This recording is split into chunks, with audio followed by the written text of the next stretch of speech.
with the biggest misconception with social media and is getting comfortable being uncomfortable.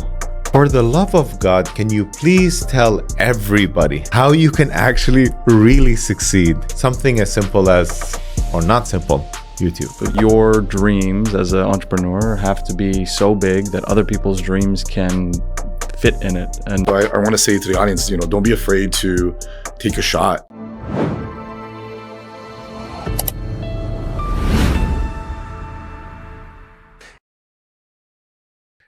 We all dream of new beginnings, a new city, a new business, a new identity. But no one talks about the reinvention, the most painful part, because it asks you to let go of what's safe, of what you've always known and what you've always clung on to. My guests today are two entrepreneurs doing just that. They're not just expanding into Florida, they're stepping into a new version of themselves. And today we're not just talking about real estate, taxes, or timelines. We're talking about the psychology of leaving behind what you know for the possibility of something greater. Today's conversation is about risk, reinvention, and legacy. I'm Dawood Bedrosian, and this is Real Sense Now. Let's begin. We're back to the conversations that make you think. How do I become a better version of myself? As a matter of fact, how can I become the best version of myself? My guests today are guests that I have been friends with and more importantly connected at the PBD Vault conference here in Orlando. There's a number of incredible guests that got an opportunity to come and speak, and there was a lot of like-minded individuals that wanted a better possibility for the life that they were creating. But before we talk about moving countries, growing businesses, buying homes, I wanted to ask something simpler to my guests that are here with me today.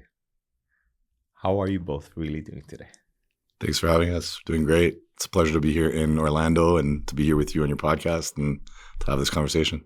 How was your week here in Orlando? How was your experience at the show? Amazing. I think a lot of self-growth, self-analysis, maybe self-doubt was brought forward. I think we got to meet some really great individuals. Like you, if you told me 3-4 days ago I'd be sitting here having a podcast, I probably wouldn't believe you. I'd think that, I'm going to go to this conference, put in the hours, do some self-reflecting, but instead we're going to dig a little deeper. We're going to reflect together.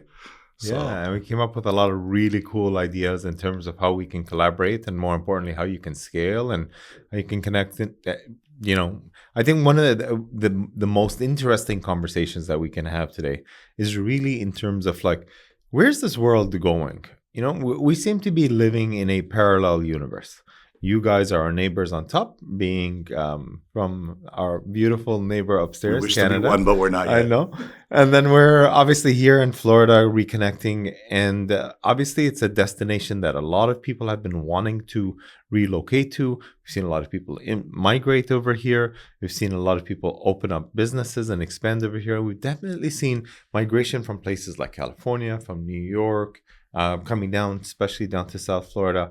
And a lot of Canadians wanting to move here.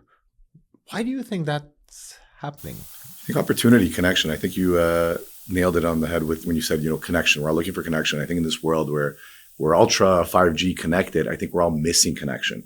So I think coming together, even in a place like this, a conference, like-minded individuals, even though we're in different industries, like maybe we have a relation with regards to properties, technology, et cetera. They're different industries, but they're all intermingled. And so I think people need that connection, and I think they need to step out of their industry, their ecosystem, and explore other people's connections, and they'll get value in that, and they can expand their own individual, whatever their goals are, whatever their business is. It can be expanded, but you can open your mind up and actually deal with people in different businesses. Like you guys are real estate guys. I don't sell real estate. I appreciate real estate investment and all that, but there's so much value in connecting with other industries that will help you grow your industry. It's all about collaboration, not competition. And unfortunately, a lot of people's minds are still skewed that we're in competition with one another.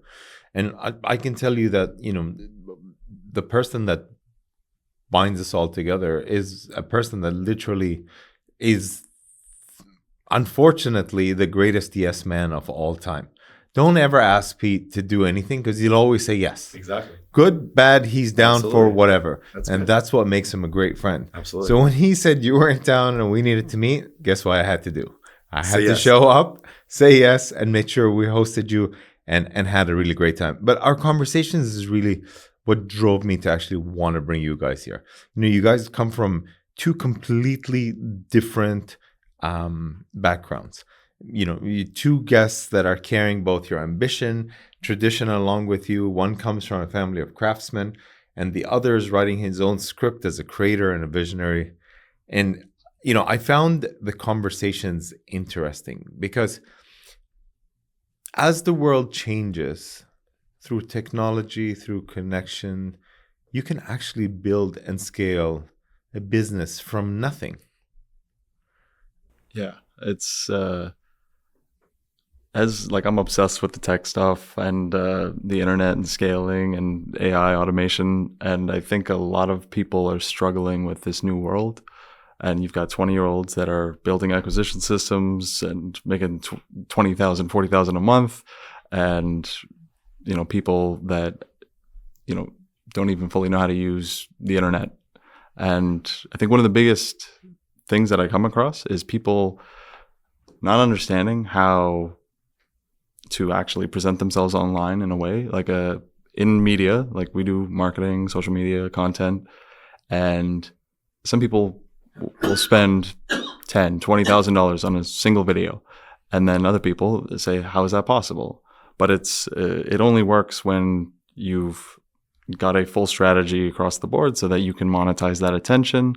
And that's really where it makes sense for you to learn everything, practice, deploy resources. Like you've got this wonderful studio. And I think a lot of people, I didn't realize it until this year, don't understand the economics of online. The future world. Yeah, but it's here. Yeah. No, for some people it's distant, right? What the conversation we were having yesterday at dinner is, and I like to flip the script. It's like you were mentioning about connections, and I think sometimes it's hard for us to talk about ourselves, or there's a lot less credibility when I'm telling you what I've accomplished. You know, it sounds like you're bragging. So I think when you're building your network, and if you build it well enough, and if you tell other people about your product with passion, enthusiasm, if you're real, if you're genuine about it, those people then in turn in their future networks can do the bidding for you. They can go and explain what you're offering to people way better than you ever could. Because when you talk about yourself, it sounds like you're bragging. But when somebody genuinely understands your enthusiasm about maybe it is what you do, whatever it may be, and they go to bat for you on your behalf, so to say, it's so much more valuable. And I was talking to Cole about this because, you know, I was going to flip the script so that you and me, you know, instead of you saying what you do and what I do, maybe it's better I tell everyone what you do and you tell everyone what I do, in the sense that I think there's a lot more credibility and leverage, because what you do, you're in day to day. It's hard to explain, you know, without a biased mindset, like what it is that you do. But for somebody looking from outside in, or for somebody who's observed you, it's a lot easier for them to kind of explain, this is what I've firsthand witnessed, what I can verify. And I'm not going to, you know, trump my own reputation, my own word by saying something that's not true. I'm going to say it exactly the way I saw it. And I think that's where, to go back to your point with connection, it's like you're going to have other people go to bat for you, but you have to put yourself out there and talk to those other people. And I think a lot of people miss that. I think what I'm hearing from both of you guys is, I think we live in a world where, whether we like it or not, we are, for the first time, our own walking brand. Absolutely. And the way we show up into the world and how we communicate our ideas, our services, our business. Strengths and weaknesses. Yeah. Is really how the world sees us. And unfortunately, a lot of people are caught up with how they look, how they sound, how they show up. And unfortunately, that's how people interact with you on a day-to-day basis. I think if we can all set aside those doubts, fears, insecurities, if you may, can really just get to the business of, for the first time, using the most powerful tool in the world that we live in today, communication, and more importantly, influence, you can actually create a global business that can help you generate income while you sleep passively, because there's so many different ways in today's world in which you can generate income versus doing it any other way. And that's actually one of the reasons why I'm really excited to actually speak to you in particular, Cole, because unlike other people that come and talk about big ideas, there aren't any tactical or strategic steps that people can take. So you keep hearing about, I can start a YouTube channel, or I can build a social media platform so that, my friends and my sphere of influence will learn more about what it is that I do and I can connect with my audience.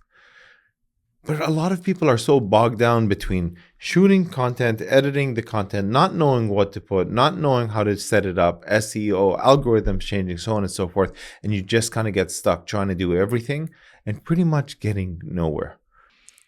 We're just getting started. Amazing stories, expert guests, and real conversations you won't find anywhere else. Subscribe now and stay tuned. We've got so much more to share with you. For the love of God, can you please tell everybody how you can actually really succeed at something as simple as, or not simple, YouTube? So YouTube is my deepest love. And so I'm glad you asked about that one specifically. But you want to check off a few boxes. When you create content, you got to be thinking about delivering value.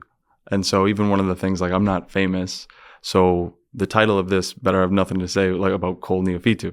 It should hopefully be about some of the topics that we speak about and what the user will, the viewer will get value from. And if you focus on creating value and even asking, like, I'm going to, on my YouTube channel, talk more about this kind of stuff because you showed that it seems valuable.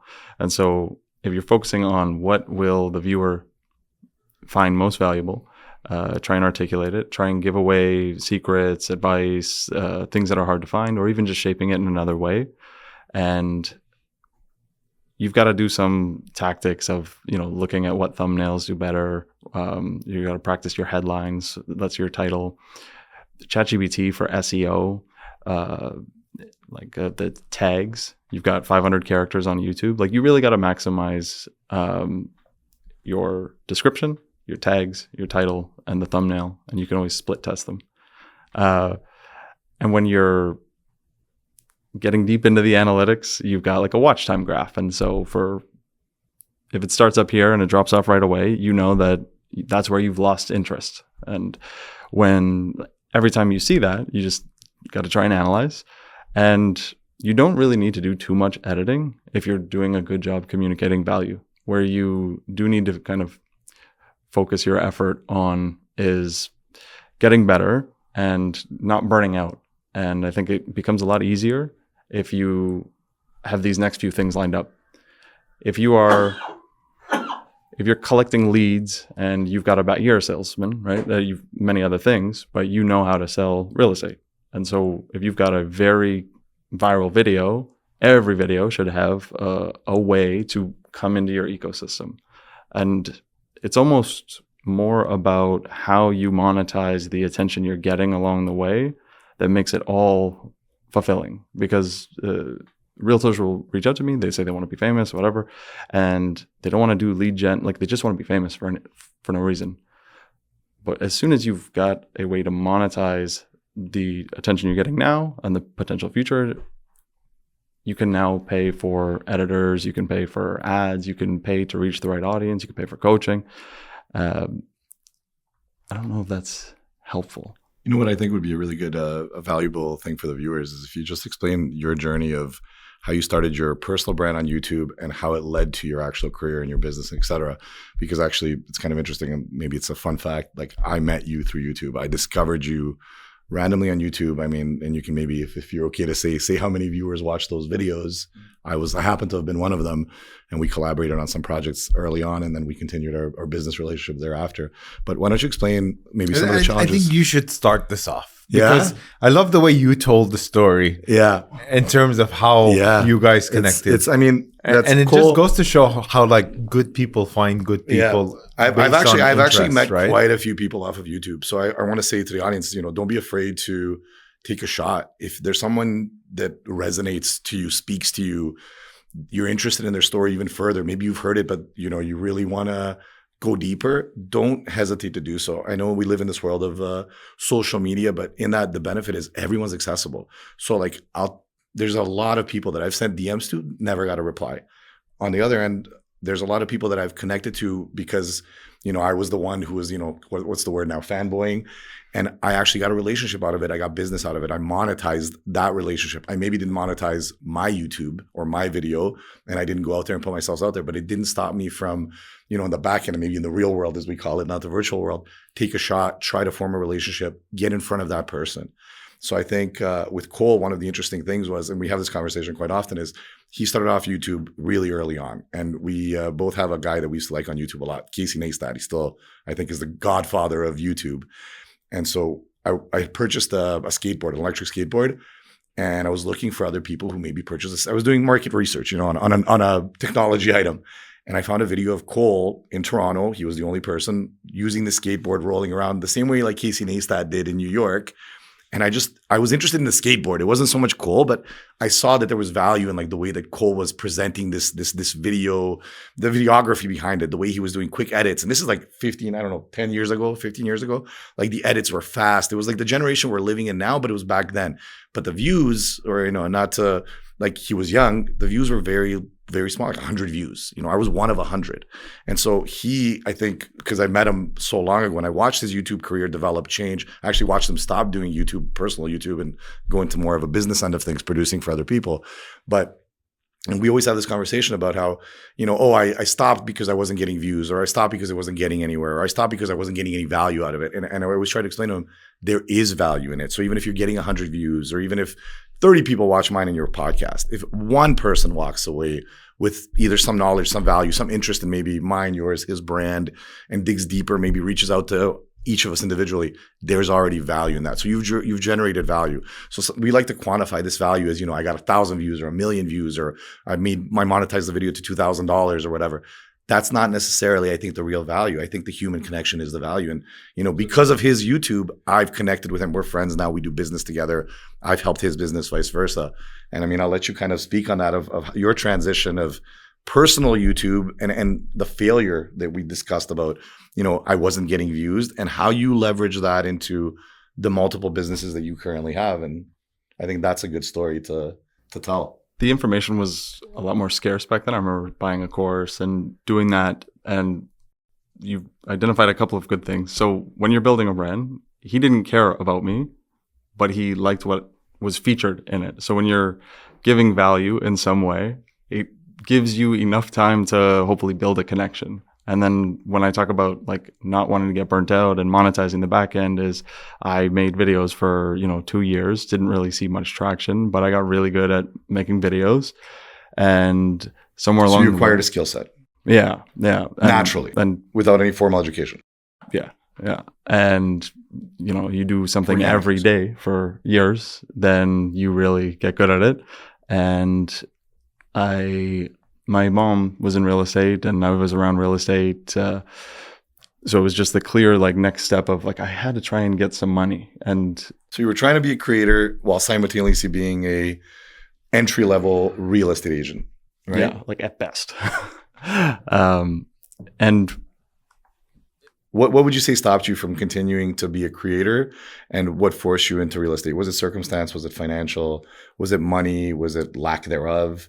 What forced that transition, or was it a natural transition that, because we talk about this a lot, but I think it'll be valuable for the audience to hear. What was it that made that transition, and how do you feel about it now looking back?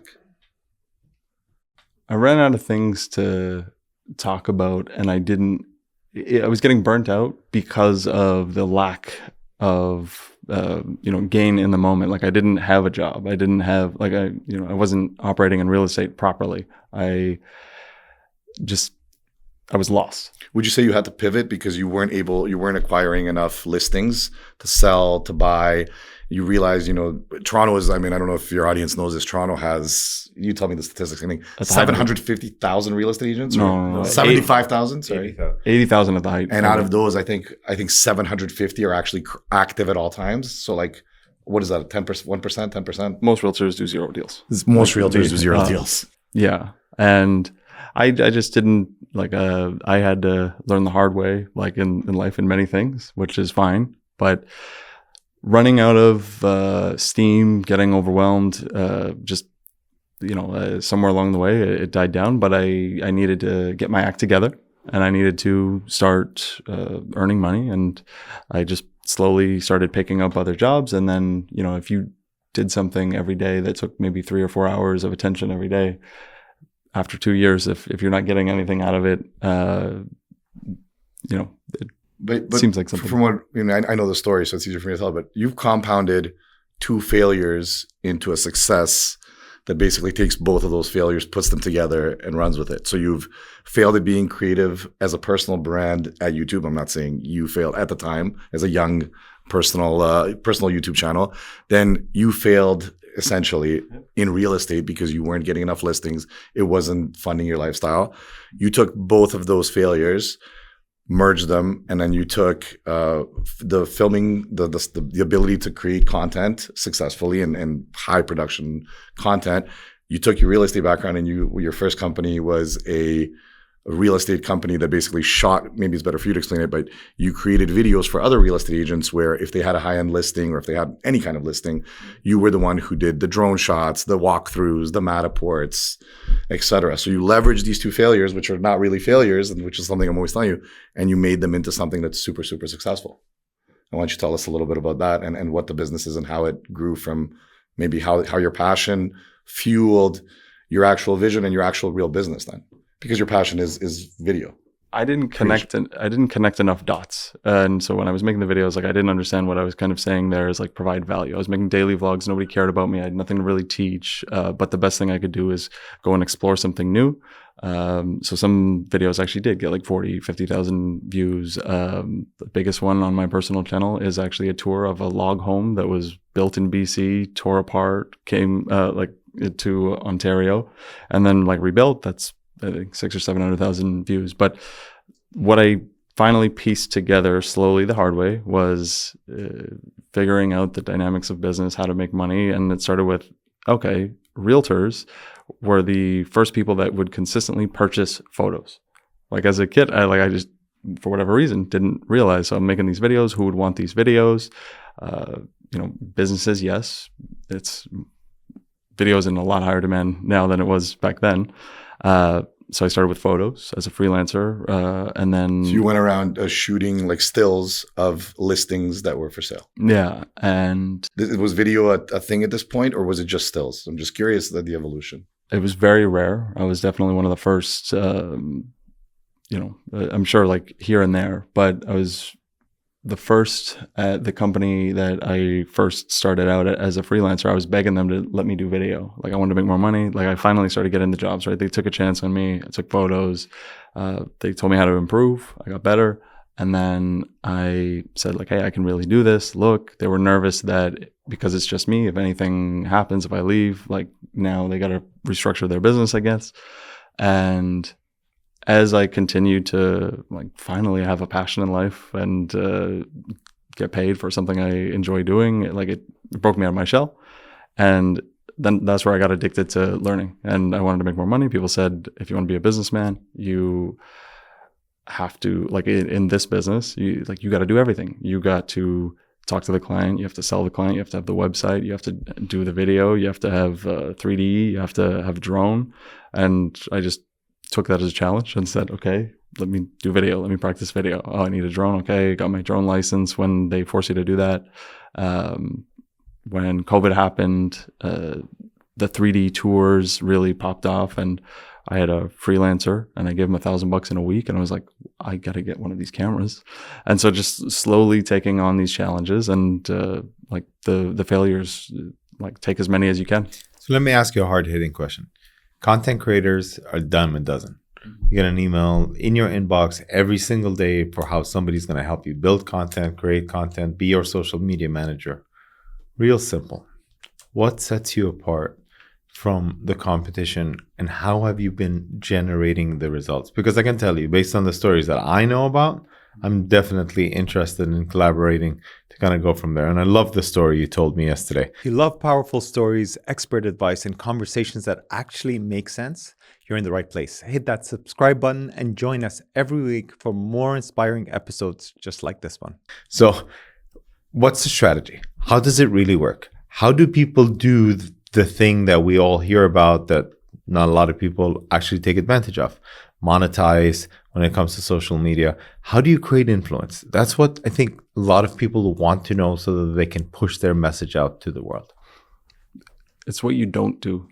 You can only be good at, a few things, and it's hard enough to be excellent at one thing. But when the strategies I've deployed for realtors, say, is, again, like strategy by definition is we all feel lost, overwhelmed. There's so many options and people saying different conflicting advice.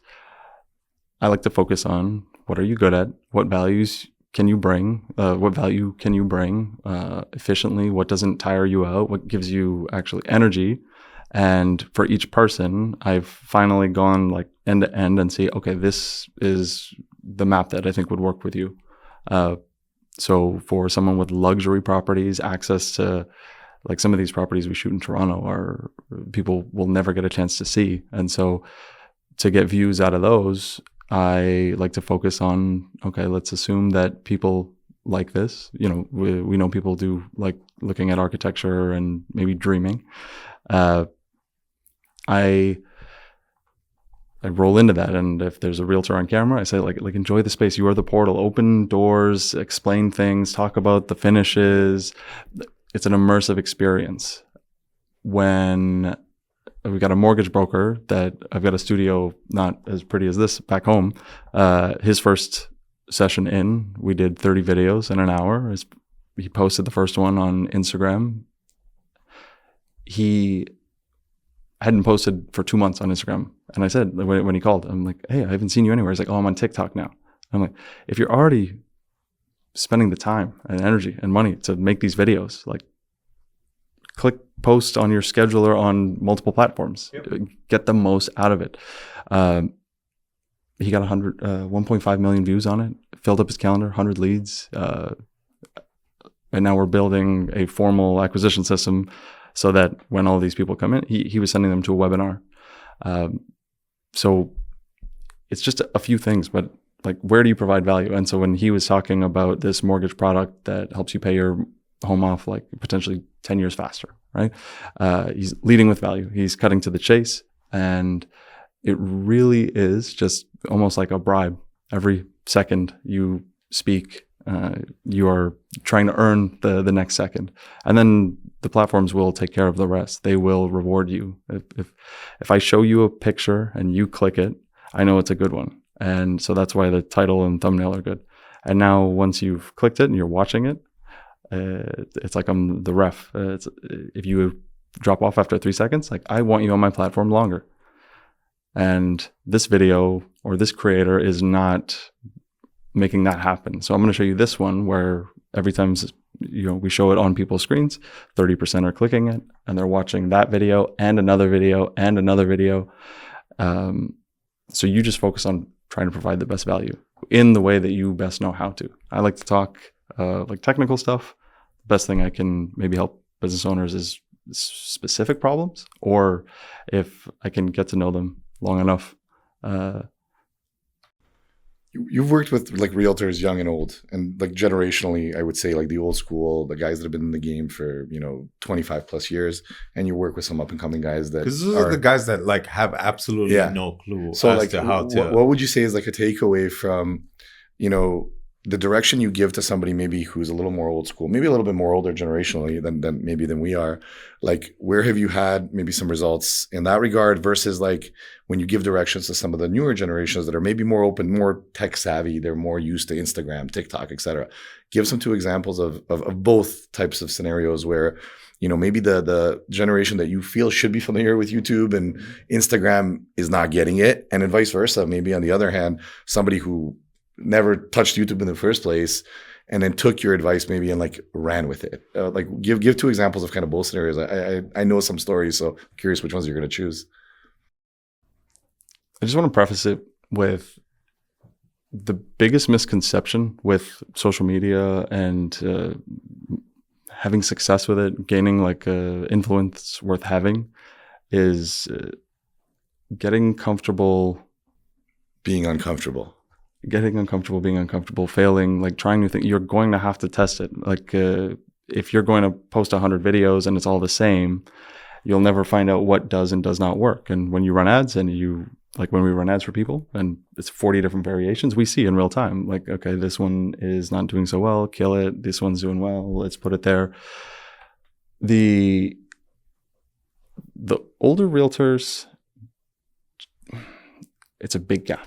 They don't even believe that someone else will see you online and reach out, like how you reach out to me. Yeah. They don't give it enough time, and they're not persistent. Yeah. You definitely didn't get back to my first message.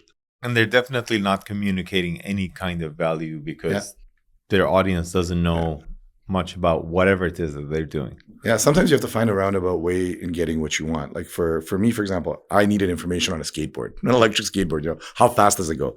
But that wasn't valuable, let's say, for Cole. So my next kind of approach, and maybe, this is my sales background speaking, but it was like, hey, are you interested in maybe selling that skateboard? And now it's like, well, now there's value here. Maybe I can leverage this video to actually have a monetary gain, right? So you as somebody who's maybe seeking a connection, right? Let's call it an internet connection. You have to, like you said, generate the value. So like maybe your first approach is not the right approach. Maybe you got ghosted on the first one. There's another door. There's another avenue.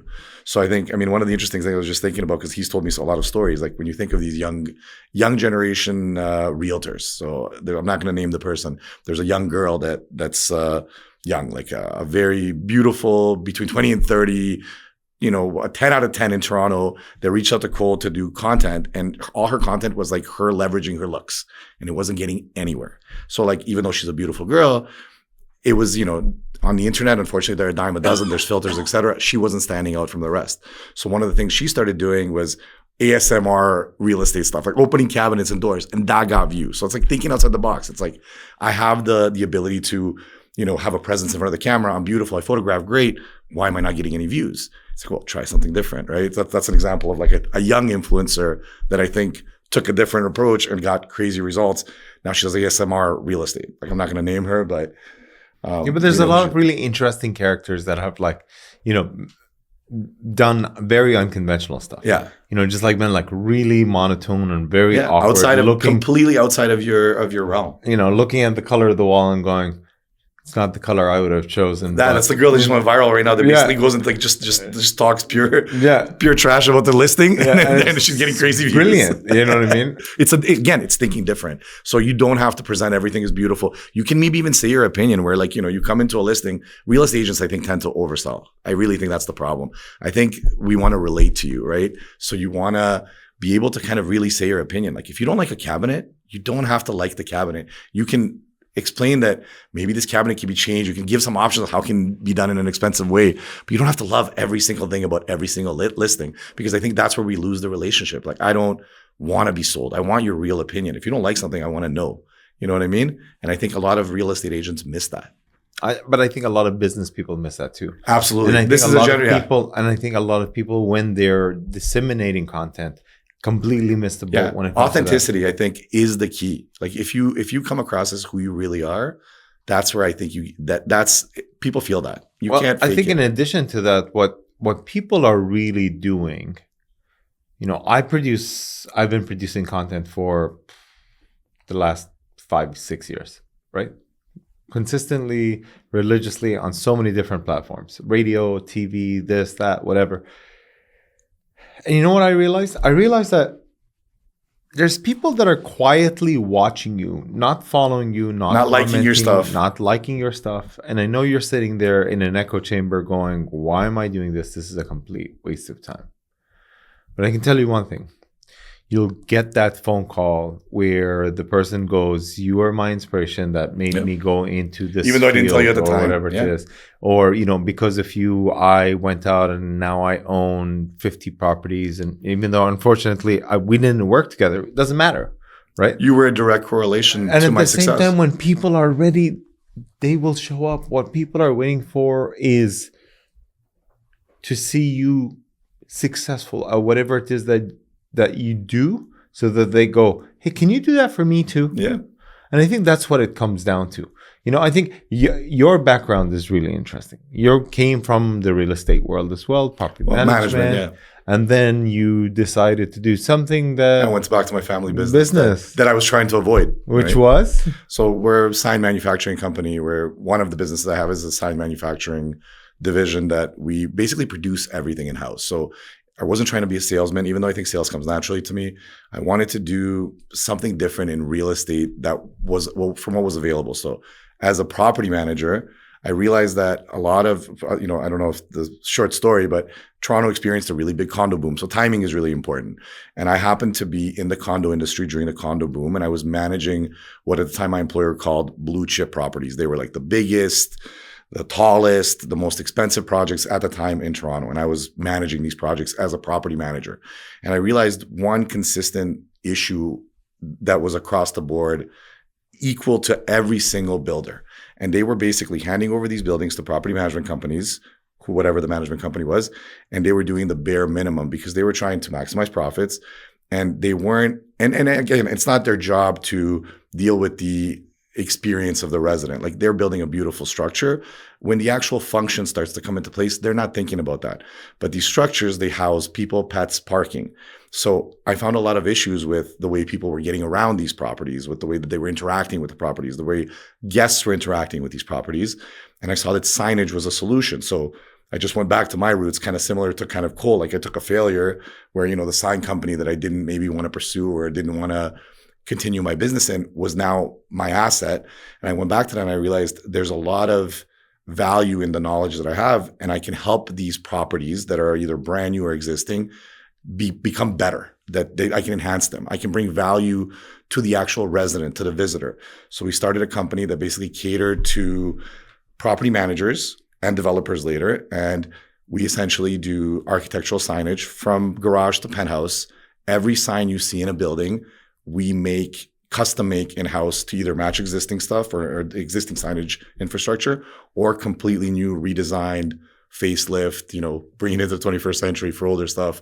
So I saw that there was a big gap in the market. Like, a regular sign company could essentially maybe make some of these signs. They can maybe make a parking sign, or they can make a wayfinding sign, or they can make both, but they didn't have the know-how of what the building needs, what the property manager needs in order to make people, pets, and parking, again, function in this space. So I took a leap of faith. I left property management and I decided to go all in on condo signs. And now we service over 1,500 properties in Toronto. We are global. We ship globally on Shopify. We ship to the United States. I do some business in Tampa. But there's an inherent need, not just in Toronto. I think it's now global, that I've recognized that these properties, and the people within them, genuinely want a better experience. And so you're giving them value, and we genuinely can help them achieve that. And so that's kind of my story in regards to the sign, how I basically went from property management to condos. And it's kind of very similar to what I was saying about Cole, where it's, condos, signs, put them together, condo signs. Same with him, his real estate, video, amazing photo, video. And it's a great segue for coming into another great condo market, which is the South Florida market as well, too. One of the biggest probably condo markets outside of I love how you call it South Florida. I learned that a few trips ago, where, I was differentiating these markets, and I would call it Miami or Tampa. And then I had somebody really have this conversation with me and explain to me, it's like, no. And it's funny for Canada, we identify as South Florida. Yeah, and please explain that a little bit for people who might not know. So Central Florida is basically Orlando and all the other areas that surround Central Florida. Yeah, Central Florida. Tampa would be on the West Coast, obviously. But then you have the West Coast going from Tampa all the way down to Naples, pretty much. And then on the other side, you're basically going from Jupiter down to Miami, then it breaks up, and then you end up at the Keys as well too. So, every pocket has something very unique to offer, especially with a lot of people that are considering the same thing you guys are doing. How do I scale? How do I expand? How do I tap into better markets, stronger markets, bigger markets? And for example, you are definitely a leader in your space. imagine when you come into a country that basically dwarfs what your business looks where you like. can learn into, something. like, I mean, I'm yeah. sure there's competitors here who are doing something that maybe we're not doing that we can learn from. And that's why I love exploring different markets. I mean, there are some things that we do phenomenally up in Canada with regards to the condominium market, I would say. And I think we're at the forefront of it still. And then I think everyone else is maybe doing something different. I'm not going to say worse or better, but I'm going to say different or similar. But there's, I think, nuances to it. Like one of the things that we have to take into consideration here, it was just like, hurricane proof signage. And I used to joke in Toronto where we would have windy areas where, I have to explain to the manager, there's a wind factor here, like if you put a sign in this open flat plain, there's constant winds in the winter. Canada has 6 months of no sunshine and straight wind. It's one of the reasons to move to Florida for sure. But these are things you have to take into account because the environment is going to dictate the product as well. And I think a lot of people miss that. If your business had a personality, because I know you have a big one, and that's what I've enjoyed hanging out with you. Oh, believe me, I think everybody can see it. Okay. How would you describe it at a party? Oh, the loud one. I think I'm loud. And I apply that to business too, because I am like always on a megaphone passionately talking about my business. And it's not just because we're on camera. It's something I do naturally all the time. I genuinely love the business. It's all I think about. And whatever venture I'm in, and even if I do it for other people too, like if I love your business, I love amplifying your business as well. So I would say definitely the loud one in the room. How would you, that's a good question for Cole. How would you describe yourself if you were a business at a party? How would you describe your business at a party? The awkward, quiet one, but after they have a few drinks, that's when it gets fun. Okay. And it's so true when it comes to Cole as well too. He is the awkward, quiet one. Get a couple of drinks into him. It's been great hanging out with you for the last few days, but how would you describe yourself? Because your personality, when I first met you, I think instantly you blew us away. And then it wasn't even, your demeanor, you're a very nice guy. Your demeanor is phenomenal. But very instantly, I felt like you gave us a lot of credibility because I met you and we got introduced by a mutual friend. So he obviously, you get vouched by somebody. It's a lot easier to believe that, to believe in their relevance or to basically verify them, as they would say on Instagram. But like instantly when I met you, we were at that event and so many people gravitated towards you, and you knew this guy and you knew that guy and this person with a very important VIP badge knew you. And so it was very, very easy to verify your credibility where, you could say that you're stable in this market. You live here, so it's natural. I mean, I would like to say when we go to Toronto, I know people as well, but it was instant. Like we met within a minute, you were introducing me to the main sponsors of the event, the main organizers of the event. We were sitting at a dinner table thereafter, shortly thereafter with some of the, higher individuals at that event. How would you kind of describe your approach and what can we learn from you and in the success in networking that you've gained over here? I think it's the most effortless thing that I do in my life. So authenticity. It's just who I am. You know what? If I can be slightly egoistic about it, absolutely, it's my superpower. I think that right? I think you should. I think we all need to have a bigger ego and not be ashamed of it. I think there's nothing wrong with being confident in your skill set or in yourself. But I think what a lot of people fail to also realize that oftentimes your superpower is often aligned with the greatest trauma that you've ever experienced. Okay. So becoming phenomenal with people and relationships, oftentimes it can also be reflected or a result of being forced to have to fit in. So this touches a little bit of mindset. Would you say that in a public setting with strangers, you get to achieve being the best version of yourself or who you wish you were or who you really are or a little bit of both? That's a phenomenal question. I think that's probably one of the greatest questions. I think that's one of the reasons I love meeting people. Right? Yeah, I think that's a great question. I think the way that I would tackle that question is by saying we all have a God-given ability to imagine. So through imagining and through feeling, you can create a reality. all future realities that you want to create. Unfortunately, we've been programmed to consider our reality based on our experiences from the past. And we all know that fundamentally, although we carry the memories of it, it's not true. Because whatever we intend to create in the future, we will create. So I think what ends up happening is when you end up in these situations, and it's really interesting because a lot of people will react differently. You put somebody on a stage in front of 10,000 people, they may run off. Another person will thrive there, right? So for example, when I get put in these circumstances, I think there's a part of me that automatically just performs. Like, that's my job. I just show up and I just do my thing. Like having this interview, I'm not even thinking about what we're just connecting. And I think that's what's most important to me. But then you're right. There is, I think that the more in tune, the more aligned, the more authentic and genuinely like connected you are to the core of who you are. I think that's where the essence of everything that makes you an incredibly beautiful human being is what shines through. Absolutely. And I think what happens is reality is forced to match the imagination you created in your future reality. If this episode brought you value, imagine what's coming next. Subscribe now, give us a thumbs up, and be a part of the Real Sense Now family. You'll be glad you did. Yeah, no, we were, because at the Vault conference, mindset was a huge topic, and it was something we explored. I think it forces you to explore your own mindset. I think it's easy for me to judge Cole. It's hard for me to judge myself, or to be real with judging myself, because I think, we wear a cape, and I think sometimes we wear that cape in public or around others, but in reality, when the lights are off, when you're home, who are you really? And can you genuinely tell other people now who that person is? And I think a lot of people struggle with that.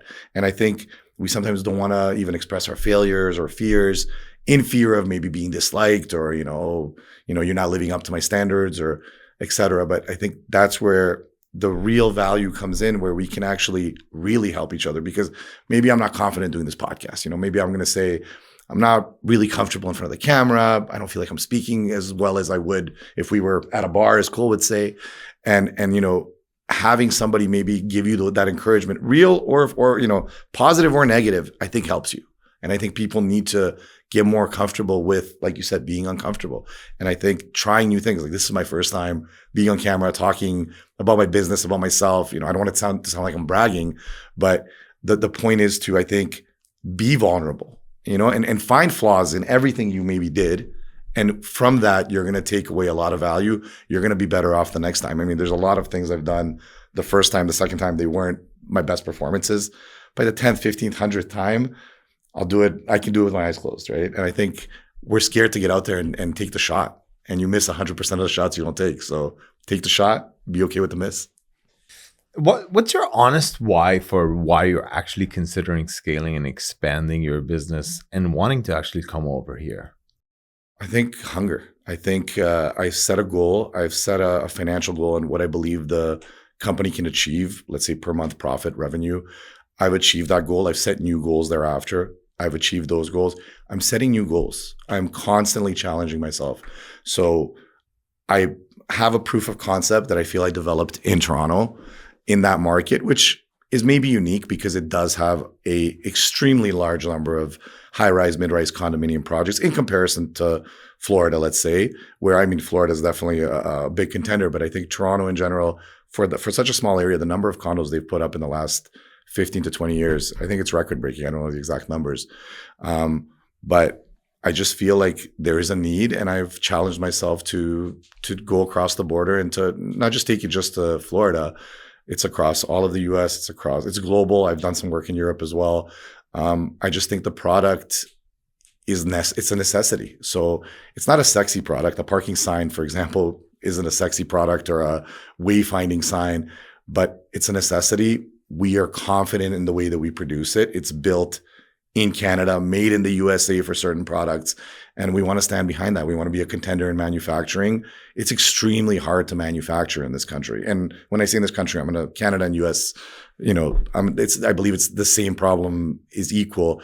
It's extremely hard to be a manufacturer. I think, Asia's doing a great job, and I think we shouldn't be deterred by it. I think we should be influenced to create an equal or better product. We should compete on price, because a lot of people are saying, I don't need to manufacture, I'll just buy it from China. Well, there are advantages and disadvantages to that. What happens if you need it fast? What happens if the quality is not there? Who's going to stand behind it? And I think when you're local, you have that ability. And I think that's the advantage. I think I really, really want to bring manufacturing back, not just to Canada, to the USA. I want the product to be made here for here, whether that's in Florida for Florida, in Michigan for Michigan, in Toronto for Toronto. I want the product to be made there. And I think that's what really drives me. I think the actual manufacturing and standing behind the product that you made, and that it's on par, like the quality is there. What are some of the key takeaways you would say you learned about your business from this weekend, specifically when it comes to mindset? Vulnerabilities, failures, I think things you could be doing better, self-assessment. I think there was, assessing the entire team. There was a lot of valuable information that I think spoke to the realities that you're scared to face. Because I always want to sell my business as, we're the best, we're the biggest, we're, you want to sell the future version of yourself, is the way I call it. And I think this kind of put me back into the roots of why I started this, what it was like when we were at zero, when we were dreamers. So it awoke the dream, and it awoke it in a really real way, where I was able to basically look at all the things that I thought we were maybe doing right, but now I realize through like metrics, hard data, that we're not maybe doing to the best of our abilities, that there is room for improvement. And sometimes as you're scaling, there are moments you should definitely stop, celebrate, reassess, but you cannot stop scaling. And I think it opened up that mindset of, I want more. I thought I wanted more, but I actually want even more than I thought I wanted. I think the wanting comes from not greed, but honestly from what else is possible. Absolutely. Because there comes a point in time where its intrinsic value is not it anymore. In the conference that we go through, actually trying to figure out what drives you and maybe your team. I went last year as well, and the biggest thing I took away last year versus this year, there was a couple, but the concept of selling not just potential customers, but selling the team, selling to your family, selling to yourself, to constantly be reminding everybody what we're doing, what the mission is, that there is something bigger, because not everybody can think 10 years out, and this is the goal, and it's hard to get excited about editing 2 more videos or making a few more signs. But if it's successfully launching into Europe and all these different places, somebody's got to be inspired. And I, around the same time, or maybe at the conference as well, I heard the saying that your dreams as an entrepreneur have to be so big that other people's dreams can fit in it. And that's where they want to ride your bus. In the Vault conference, I forget how that came up, but as a leader, you got to be protective of who gets on the bus. And as a employee, it's you got to make sure you get on the right bus. And so that holds you to a high standard as a leader, to make sure you are worth investing in time, energy, focus. And so that, my biggest takeaway was to reestablish, okay, how big are we going? Like, what is our mission? Who can we help? How can we help them? And so now I can hopefully communicate a little better to, like, if you join my team and you want to get into operations, or you want to learn editing, or you want to learn content, or you want to learn marketing, or that, there's many avenues, and to try and build up that talent. And if you are not aiming big enough, you can't help these people. whether they're, in your team or your customer base. And I want to come down to Florida with my family. My wife is Brazilian. She speaks Brazilian Portuguese, and we got a 1.5-year-old, and I hate the winter. I asked you yesterday, how did you know? Like, and I think you said you were here in the winter, and you just said, well, why would I even go back when there's palm trees and you can go to the beach in January? Yeah. Absolutely. That's exactly what I said. I think, sorry to interrupt you. I think there's an interesting, I was just thinking back to all of our conversations, because we've been discussing business and growing our businesses together for over a decade now. And one of the interesting things that I just remembered as you were talking about Florida and wanting to move down here, there's actually a story of you packing camera equipment, driving down to Florida, and we talked about this yesterday, I think, at dinner, and getting turned away at the border, and because you came with camera equipment that wasn't that you didn't register that you were going to be doing business. So I just kind of what it made me think about was it's not never, it's just not right now. And it's interesting that you went through that experience of, now you're talking about moving down here with your family, your child, but there was a time where, you brought a backpack as a dreamer and you drove down here and it wasn't the right time. And now we're here having a real conversation with, real metrics of doing actual business down here. We're going to probably shoot some real estate even here while we're here. So it's kind of super cool to watch this. But it's Uncle Sam, the... I'm not shooting anything here. I learned my lesson. No, you can't even put that in there. What were you going to say before you interrupted? No, I'm saying I think that a lot of people listening to this are kind of picking up on maybe a little bit of strategy, maybe a little bit of, encouraging tips on where to go and what to look out for in terms of making a splash or creating a little bit of influence in whatever business that they're interested in. It's really wonderful to see that obviously there's a lot of subgroups that have sub-interests that people can connect and, more importantly, create community. From your perspective, when you're working with clients, where would you believe would be the best starting point in order for you to ensure somebody's success? And what I mean by that is, where would you start with them? Where does the discovery start from? Do you work on the business? Do you work on how to scale it? Do you work on putting the pieces together? Because in my opinion, I think what's really important is getting the right beliefs in order and making sure the ones that don't serve you get moved out of the way so that you can actually have the right belief systems to go out and create whatever it is that you want to. Yeah. Would that be a place you would start? I would.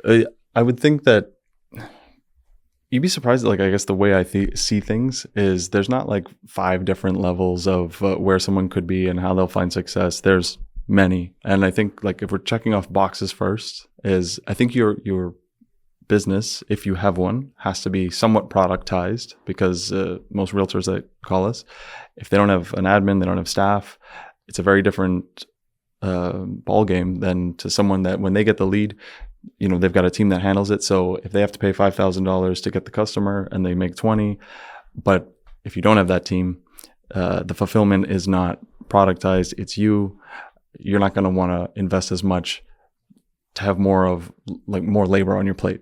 But if you get that out of the way, or maybe they want influence for another reason, I think the first thing anybody can do is, they have to break some beliefs. It's okay to embarrass yourself. It's okay to be yourself. It's if you have stuff to work on, like I've got YouTube videos from that are frankly embarrassing, but I like to see the growth. And so putting yourself out there, understanding that you will get criticism, that people will watch you and you don't even know. When I quit YouTube, I went to a family thing, a family friends thing, and 3 people said, where are your videos? And I'm like, maybe if I knew at the time. When I was doing it, you weren't telling me they were great. So I want to make sure I'm helping. So it really does depend, but they got to be posting. You got to post. You have to make videos, and you actually have to watch them. Because this happens sometimes as well, is people will come into the studio, they'll record a podcast, they will do zero analyzation of it, they'll have the editors do everything, and they are not growing as a host, as providing value, entertainment. But if you want to have influence, like you have to spend time with people, screen time. And unless you're willing to give away, trade secrets or training, like something that only you can do, you can start talking about like daily news or like current events, because any kind of, if you can think of any sort of platform that you watch, once you've taught everything, or if you teach your entire spiel, you run out of things to say. You can regurgitate it, that's fine. But like the Daily Show or these different platforms, they become news. They become news though. But then during my time with you providing me this news, I start to develop a parasocial relationship with you. And I've now been invested in you. And so I think news and current events, it's the widest, which would allow the traffic, which gives most people the opportunity to get to know you. In other words, become the educator. Become the educator, or the escape from reality. If you're funny, like I'm not a funny person. But yeah, give them a reason to watch. And so you've got that one. The complete opposite of that is you're not an escape from reality. It's not news. It's like teach. And so my version of that, if I wanted to build influence with content creators, is to show tactics. How to edit, how to have a sales conversation, how to price based off of value, not off of a commoditized service where, yes, we all do similar things and people will try and say this or that, but it's very fun to be in a position where someone doesn't know how to do something, you do, and you understand their business so much where if we implement these things, it will make you an extra $1 million. And it's literally that simple. It's about getting the right systems in place and making sure that they're following what you do best for your clients in order to do that. And it's the missing link, I think. I think a lot of people have good intention to want to do that. We'll get a website, we'll, get a CRM, but not understand how it all fits in together. And it just seems like there's some people that are spearheading all of these efforts. And I think the average person wants to be able to just kind of like tap in to a plug and play system in which you can do that. And I love the story that you told about your one client that does luxury real estate, and this is the best example. It's like we all start from zero. We all start from, one subscriber, one viewer, one follower on whatever platform, because people are interested to learn more about your business, your service, your whatever it is that you're offering. Tell us that story of how you scaled from one to the surprise questions. Not me, the luxury client. So been around forever. This client, yeah, has been around forever. For years, like 5 years, has been asking. Would you say one of the top 5 realtors in Toronto? If you ChatGPT, who does luxury who's the biggest luxury, ChatGPT will tell you. And so, the family asked multiple times over the course of, I guess, before we started, like 3 years of like, we got to do video. And then everybody is in this limbo game of, we did some video. I can't measure the success in any way. And they stop, because it's one thing in your life spending time doing it. It's another in business spending money. It almost becomes unethical, like especially if you have shareholders or stakeholders. And I took the time to meet with them and say, like, what is it that you want? And everybody wants more influence. But why? Like, do you want more sales? Do you personally want more influence? Do you just want to have something measurable? Like, what is the end goal? And I think they still had a hard time going through it. I guess it becomes a pretty deep question. What do you truly want? He's getting older. And finding out that this is hopefully a good, easy strategy. Luxury, the most beautiful properties in the country, some in the world, like gorgeous. To go see this, you have to sometimes be pre-qualified. You have to go with the realtor there, like you're not getting in. And I saw that people are making spectacles of this content, and they're not doing it. And they're very busy, and they want to do market updates, and they want to come in and they want to cancel last minute. And I said, yeah, like, you don't want to do the market updates. You don't even want to be on camera that often. Why don't we just focus on get the most expensive listings you have, start, top to bottom, and can we do a full walking tour and just be that escape from reality for maybe some of the dreamers, but also for anybody that wants to renovate their home, buy a new home. We're curating this adventure, and so you get to see some of the most unique. I never knew that there was $40,000 stoves. I thought Wolf was as good as it gets. The different. Show them something they've never seen before. Yeah, there was one home that had these hanger doors. Like this businessman saw this at a factory or warehouse and said, like, I want my house to have that. So you guys started shooting videos of these properties listed from most expensive down. Well, no, so that's like, you can't get them all. And this is another crazy thing is like some of these homes people don't want, like we regularly get messages from people or inquiries or instructions of like, I bought this home, take the video down, please, respect my privacy. And that's like, that kills me inside. But to answer your question, so the strategy was let's work our way down and pick the best ones.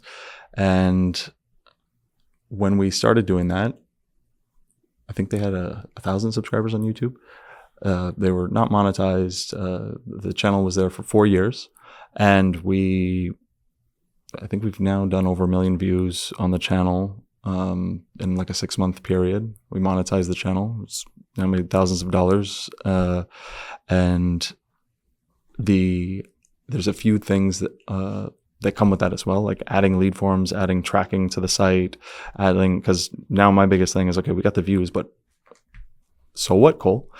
So we have to now attribute, it's called attribution, the traffic to something, right? Are we getting leads in this one way? Are we trying to convert them? And so I'm helping them now with that full end-to-end system to kind of justify all of this effort.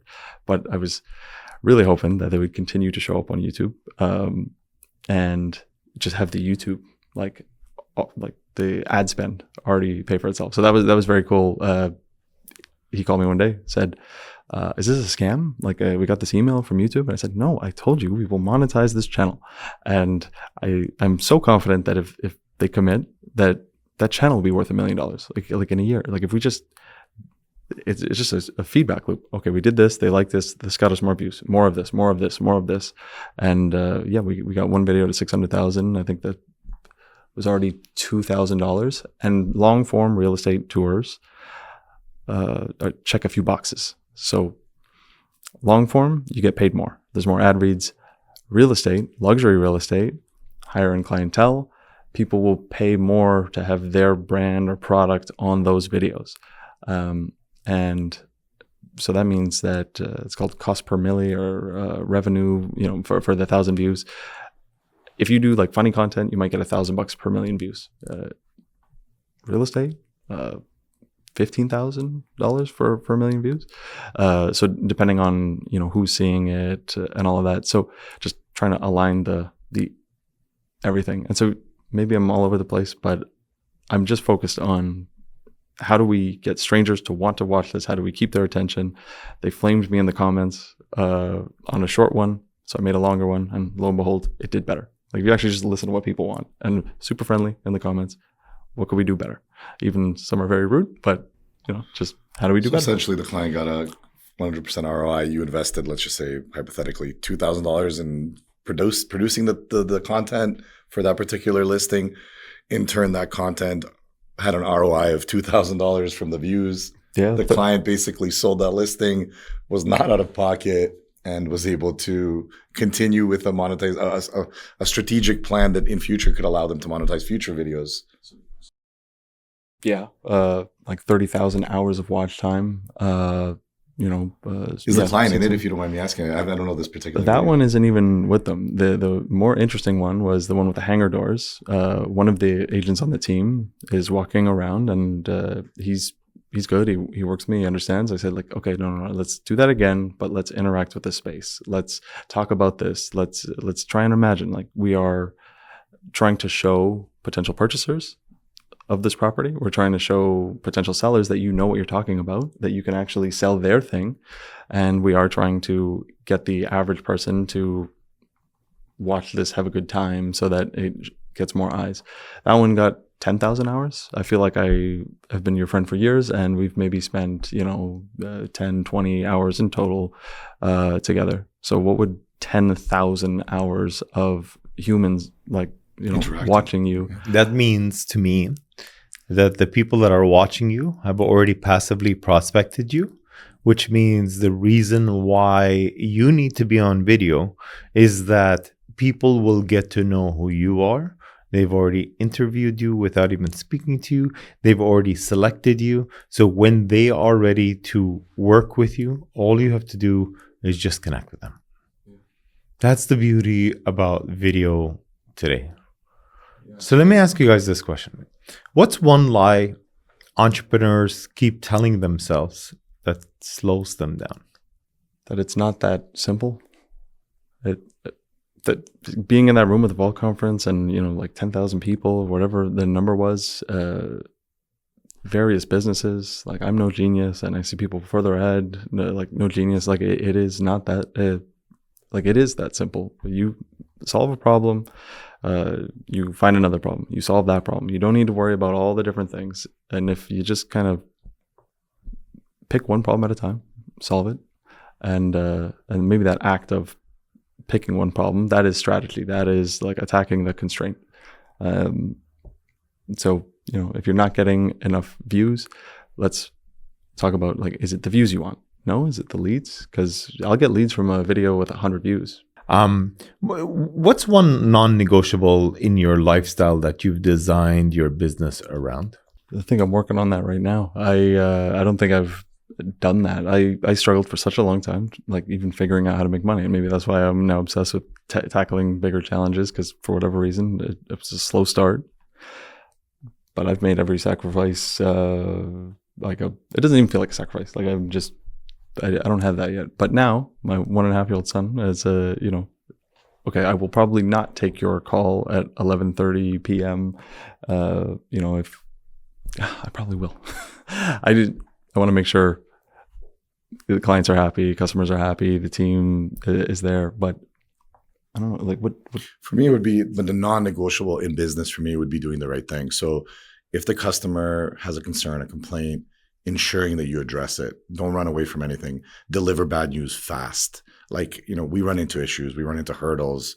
There are delays. Things happen. I'm late. Over communicate. What non-negotiable in your life? What won't you sacrifice in your life? No, I won't sacrifice doing the right thing. I really think that standing behind my product, my brand, my communication, what I say to you, if I tell you I'm going to get something done and something happens, if I say by tomorrow at 2:00, this will be done, I basically want to ensure that I stand behind that. But sometimes it can't. There's maybe outside variables.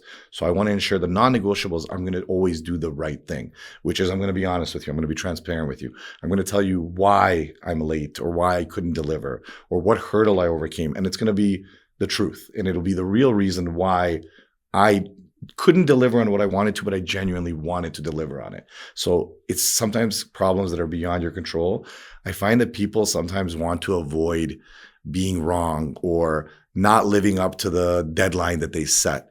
That's okay. I think if you communicate it, if you deliver bad news fast. So I think if you find something out like that you're going to be late or that you're not going to be able to deliver or that there's whatever the reason may be, communicate that to your client. I think even in real estate, I think this transcends all industries, but I think that is the most important way that I've been able to build relationships in business, is that even in less than ideal conditions, we were truthful and forthcoming in regards to what hurdles we're overcoming, because the customer is overcoming those hurdles in a way with us, maybe not next to us at the moment, but they're the ones who are also managing that project, job, development project with you.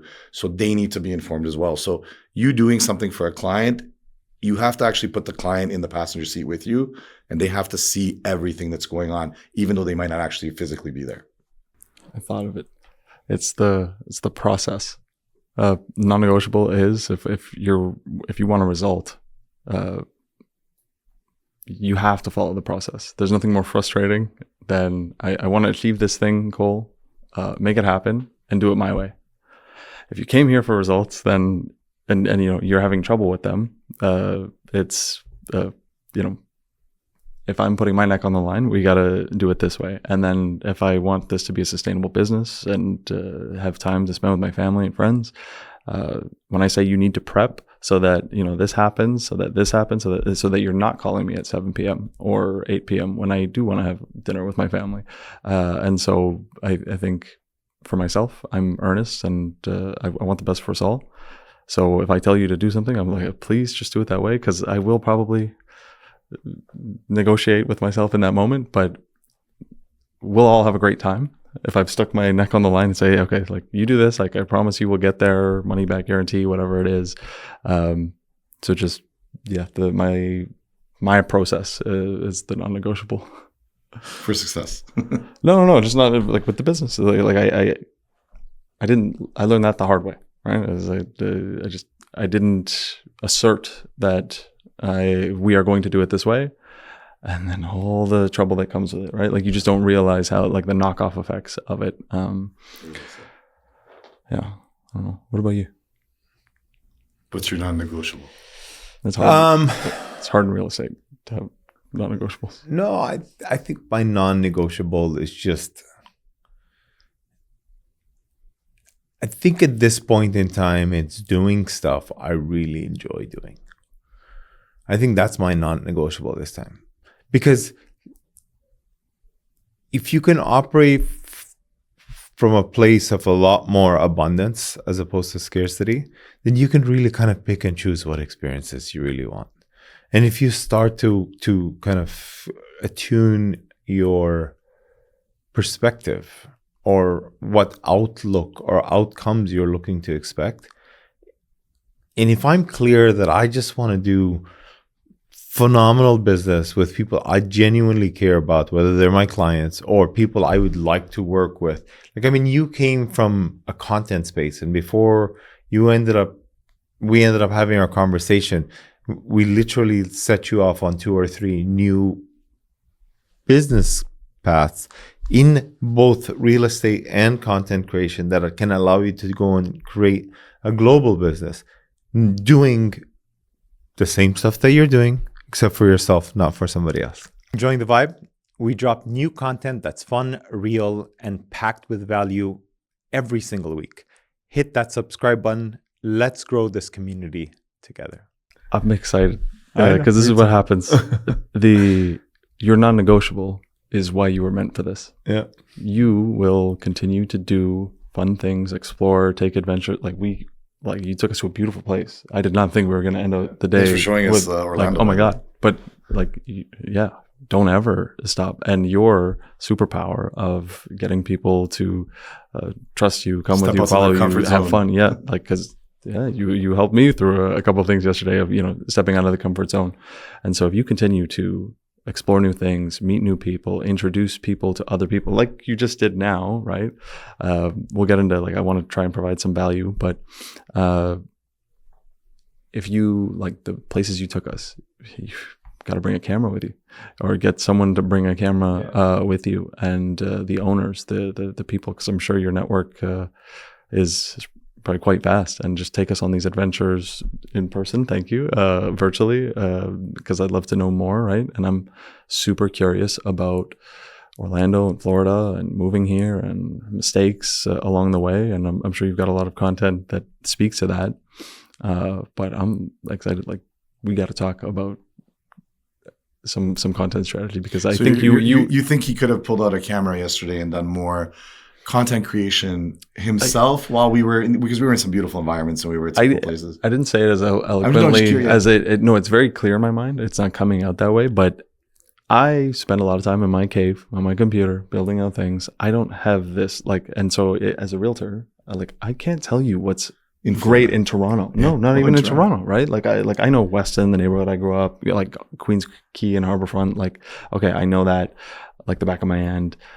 But I don't know, like, the city. And there was 2 gentlemen that came to the studio one time, and I was just like, oh my God, like, you have time for all this? You got kids? You got most people in Toronto are struggling to survive. They're working just to exist there. So then they don't get to operate in that reality. Yeah. And so who better when you're trying to say, hey, I want to uproot my life and come. And so you're non-negotiable of, like, still existing and enjoying life is exactly why I would ask you to say, okay, like this is my situation. Help me, show me around. Like I respect your opinion, because if you were to, but it's the same way I can say about you. Like I respect your opinion to go, I'm tired of trying to figure this out. This is where I'm trying to go, right? Let me buy back my time. Best book you recommended to me. Yeah. How can we get there? Like, what's the quickest way we can get there? And I think a lot of people are too afraid to delegate, too afraid to like bring people into their sphere or maybe share their idea or whatever the case may be. But listen, you're not getting really far by yourself. I think if you want to go fast, go alone. If you want to go far, go with a lot of people. Yeah. I think you nailed it right now. One of the main takeaways from the conference that I took away, and it's exactly, I think it's a good lead into this next topic. It was one of the things that was promoted that's new to the conference this year, but that's not new to Cole and myself, and hopefully we can introduce you in the audience a little bit to that. Is this SaaS? It's a software as a service. So Cole developed the SaaS. My company has been happily using it. It's called Prospect Funnels. And what it is it's basically a tool for business owners. It can work for real estate agents. It can work for anybody who's looking to further their business. And it's a tool that allows you to, and Cole can probably speak a lot better on it. We use it as an organization, but it's a tool that essentially allows you to encompass your entire business in one place and to create actionable items and also view previous metrics or existing metrics all in one place. So one of the big takeaways from the conference was they're building a SaaS. Patrick Bet-David is building a SaaS for HR, for interviewers. It's one of the products that they were announcing and they were very, very optimistic about into the future. But it was very, very limited in the sense of, we're just trying to take out the interview process. That's how I understood it. Maybe there's more to it. We're trying to remove the interview process, so that people are not wasting their time. And we're trying to get the best qualified candidates to you in the shortest amount of time. And the way we're going to do that is we're going to leverage AI. The interview will be conducted through AI, through this SaaS. And then in turn, the hiring party will have the best pool of the highest qualified candidates very fast. And, SaaS is something that Cole actually introduced me to, and maybe he can speak on a lot better than me because that's the space he's in. But I do see a future for realtors, for business owners, for everybody. I think we're all going to have a SaaS subscription. Now, maybe we'll have different ones, but inevitably, I think you'll have a SaaS company that's going to be like a Google.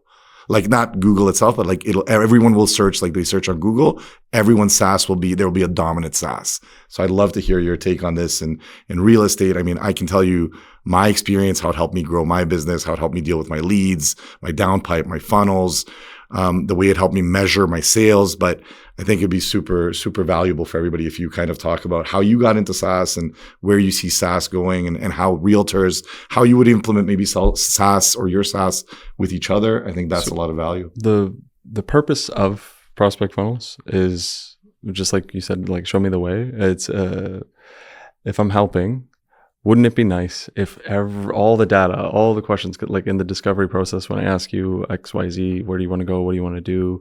It's also like we are building the process of when a lead comes in, where did they come from? It tracks. We build websites in there. We build funnels. We can split test things. So it puts everything all in one place. It's like a CRM, but we've connected it to different AIs. And then because it's mostly real estate, that amazing photo video and Crane Media that we do work with, there's some very, very nice tools in there, and we just keep kind of no, it's okay.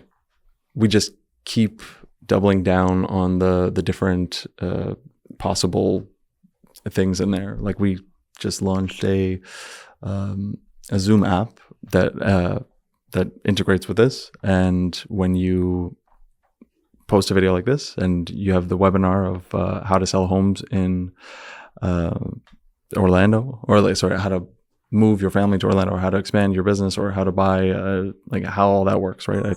I'm still curious. They sign up.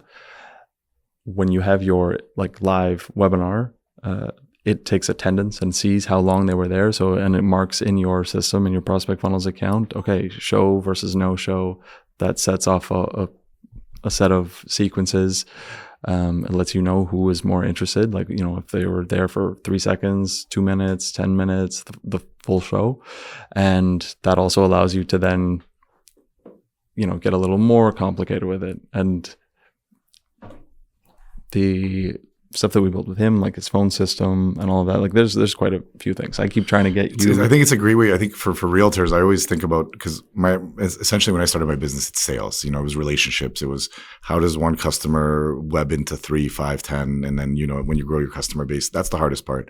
I think before, you guys can correct me, but there was mailing lists, right? You would have just get people's emails. You write a 1-page doc. You try to kind of bombard that email list. And that's kind of the prehistoric way of doing real estate internet marketing. Okay. Now we've evolved into Instagram, into ads, to many different avenues. But at the end of the day, it does come down to that information, which is the most valuable, which is, the list of clients that or potential clients that you've obtained, whether you've got them through an Instagram ad or because you've sold them a piece of real estate in the history or in the past, all that becomes relevant. And then what people need to start doing is obviously building that entire list, or, as back in the day would be an email list. But these SaaS platforms allow you to create these funnels that you can then differentiate these groups, because you have groups that you've done business with that you are, you have a success rate with. You have groups that are complete strangers that you need to do a different type of business with because you still need to acquire them. And I think you need to differentiate that, and you need to utilize these tools to basically, have a value almost attached to these groups of high net worth or high net worth to you individuals for business, or like, maybe medium, maybe these guys are not qualified to buy homes. So you have to put pre-qualifiers into place to grow your business so that you can focus your attention on the most qualified leads. And I think that's something that we're going to have systems in place helping us with in the future. But we as business owners, as individuals, like, how do we pre-qualify a person right now? I'm going to ask you about him. You're going to give me some data. He's going to give me some data. I'm going to then base my own analysis based on what I've heard from you. That could be completely based on their public image or maybe a personal experience. But that's going to help me assess this person, this individual. How much time am I going to devote to this person? So the best thing about all this is because it's in one place, and maybe this will, in your business, like you said, how do I pre-qualify? What's nice about this is, like, when you do run ads, right? If you're running ads to Google and you say, I want more leads, it'll find more people that are more likely to fill out your lead form. If it's calls, it'll be more likely to do calls. That doesn't mean they're qualified. And so, you're trying to qualify them. But what's nice about having it in one place is we can set it up so that, when a purchase does go through, it adds to the total ticket number of, dollars spent from that client.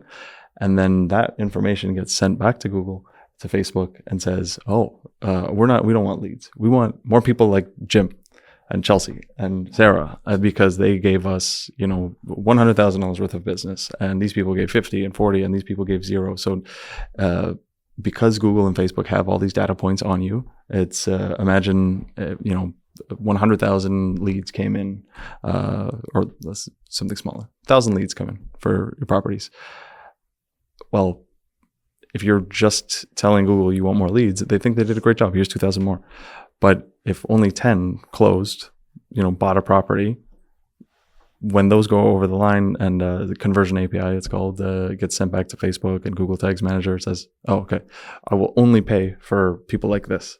Well, it's going to find that, okay, these people all make over a certain dollar figure. They're, maybe politics go a certain way, or they're over a certain age bracket, and it's going to now find all of that. So that's the next phase of what we're going to do with your with your business. Well, and then the other side is, we know what AI is good at, right? It's processing information. So we're going to be closer and closer to where, everybody should have data. Like, the data is so important, and it's never been more important, and it's never been more accessible, because everything I'm saying right now, you could just, get it transcribed, ask ChatGPT, hey, can you explain what this means in a way? A short form of this podcast in 3 sentences. No, but not even that. Like, okay, I'm curious to what Cole meant by this, or how does that apply to my business? Can you draw the connections for me? Can you give me a 5-step, tutorial on that? Or click-by-click instructions is always something interesting that you can ask ChatGPT for. Like, if you want to build an app or do something for the first time in your ads manager or set up Google Tags Manager or Conversion API, is just, hey, can I have click-by-click instructions? I know the reason why you have him hang around with you as one of your best friends. We're friends. We do business together. I know. There's a lot of value. We exchange value, honestly. And I love being around individuals. I just love when he geeks out like this because I just listen to him and just can go down a rabbit hole. Absolutely. Guys, last question. After all of this is said and done, you expanded, you came down here, you saw, you conquered. What do you want your legacy to be? That's a great question. I think, kind of touching back some of the stuff I talked about, I think it's leaving behind, basically not leaving any breadcrumbs behind, like leaving behind a legacy that showed that you did everything you said you were going to do. You set out to achieve your goals, to accomplish your mission, and you did it with pride, with your head up. So the legacy is, I think, to walk away from, when I say walk away, when you go into retirement, when God forbid you leave this earth, when it's your time, to leave it better off than you found it. And that people, when they talk about you in a room that you're not in, that they say factual things about you that are real, and that they talk about how you touch their lives in a positive way. So this could be through charitable stuff. It could be through good business. And I think right now I'm in that builder phase. It's through business. I want you to have a good business experience with me. But I think as I get older and as the business becomes more successful and as I become a little more hands-off and I implement more systems, I think the legacy will be, or that I would love to leave behind, is that, we left this world in a better place than we found it. And we touched people that maybe really needed our help along the way. Because I think there's a lot of value in teaching others, showing others, and helping others as well. So I love that. Yeah, leaving people better than you found them has always been something I agree with. I think I would definitely want to make my son, Cole Jr., so proud that he decides to have a junior, and then we'll have the third. So just being, I want to build cool things, but I also want to make sure the family. You want to build cool things or cool things? It's good. Touche. I like it. We're going to build cool things. Guys, thank you for coming on Real Sense Now. It's been honestly a blast. It's been a great time hanging out with you guys. I've learned a lot. Can't wait to see you guys here in Florida on a more permanent basis. More importantly, I can't wait for all the cool stuff we are going to be creating together. Thank you so much. Inspiration is cool, but transformation is even cooler. Stay tuned and watch another episode of Real Sense Now so that you can know what's trending in the world today. It's your host, Dawood Bedrosian. Thank you for watching this episode.